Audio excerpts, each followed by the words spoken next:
کلام مقدس پرانے عہد نامہ میں سے حزقیل نبی کی کتاب، اس کا پہلا باب، خدا کے بارے میں حزقیل کی پہلی رویا۔ 30ویں برس کے چوتھے مہینے کی 5ویں تاریخ کو یوں ہوا کہ جب میں نہر کبار کے کنارے پر اسیروں کے درمیان تھا تو آسمان کھل گیا اور میں نے خدا کی رویتیں دیکھیں۔ اس مہینے کی 5ویں کو یہویاکین بادشاہ کی اسیری کے 5ویں برس میں خداوند کا کلام بوزی کے بیٹے حزقیل کاہن پر، جو کسدیوں کے ملک میں نہر کبار کے کنارے پر تھا، نازل ہوا، اور وہاں خداوند کا ہاتھ اس پر تھا۔ اور میں نے نظر کی تو کیا دیکھتا ہوں کہ شمال سے آندھی اٹھی، ایک بڑی گھٹا اور لپٹتی ہوئی آگ، اور اس کے گرد روشنی چمکتی تھی، اور اس کے بیچ سے یعنی اس آگ میں سے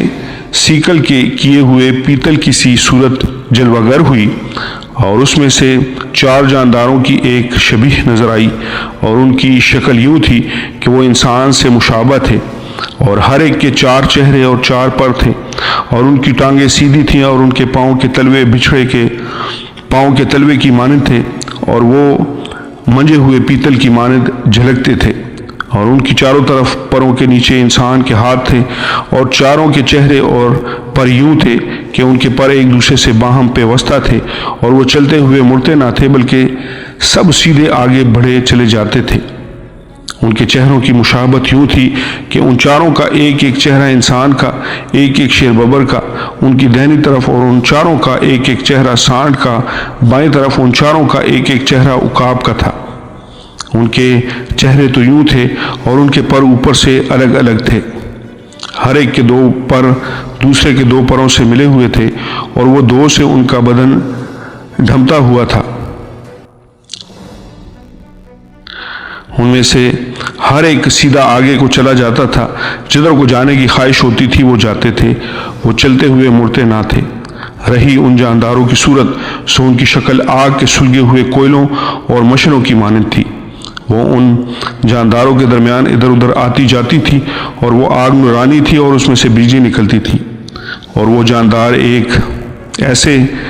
ہٹتے بڑھتے تھے جیسے بجلی کونج جاتی ہے۔ جب میں نے ان جانداروں پر نظر کی تو کیا دیکھتا ہوں کہ ان 4 چہروں والے جانداروں کے ہر چہرہ کے پاس زمین پر ایک پہیہ ہے۔ ان پہیوں کی صورت اور بناوٹ زبرجد کی سی تھی، اور وہ چاروں ایک ہی وضع کے تھے، اور ان کی شکل اور ان کی بناوٹ ایسی تھی گویا پہیہ پہیے کے بیچ میں ہے۔ وہ چلتے وقت ایک اپنے 4 پہلوؤں پر چلتے تھے اور پیچھے نہیں مڑتے تھے،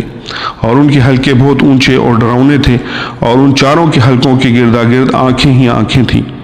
جب وہ جاندار چلتے تھے تو پہیے بھی ان کے ساتھ چلتے تھے، اور جب وہ جاندار زمین پر سے اٹھائے جاتے تھے تو پہیے بھی اٹھائے جاتے تھے۔ جہاں کہیں جانے کی خواہش ہوتی تھی جاتے تھے، ان کی خواہش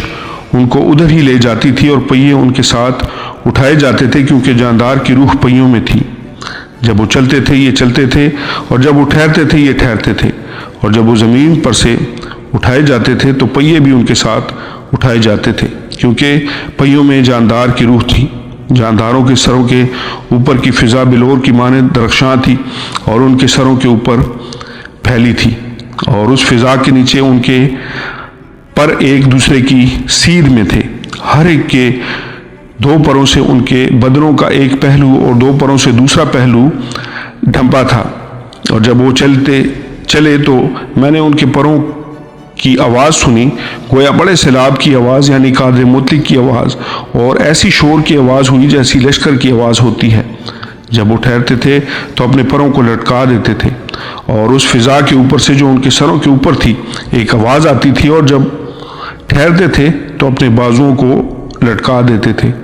اور اس فضا سے اوپر جو ان کے سروں کے اوپر تھی تخت کی صورت تھی، اور اس کی صورت نیلم کے پتھر کی سی تھی، اور اس تخت نما صورت پر کسی انسان کی سی شبیہ اسی کے اوپر نظر آئی، اور میں نے اس کی کمر سے لے کر اوپر تک سیکل کیے ہوئے پیتل کا سا رنگ اور شعلہ سا جلوہ اس کے درمیان اور گردا گرد دیکھا، اور اس کی کمر سے لے کر نیچے تک میں نے شعلہ کی سی تجلی دیکھی، اور اس کی چاروں طرف جگمگاہٹ تھی جیسی اس کمان کی صورت ہے جو بارش کے دن بادلوں میں دکھائی دیتی ہے، ویسی ہی آس پاس کی اس جگمگاہٹ کی نمود تھی۔ یہ خداوند کے جلال کا اظہار تھا۔ آمین اور آمین۔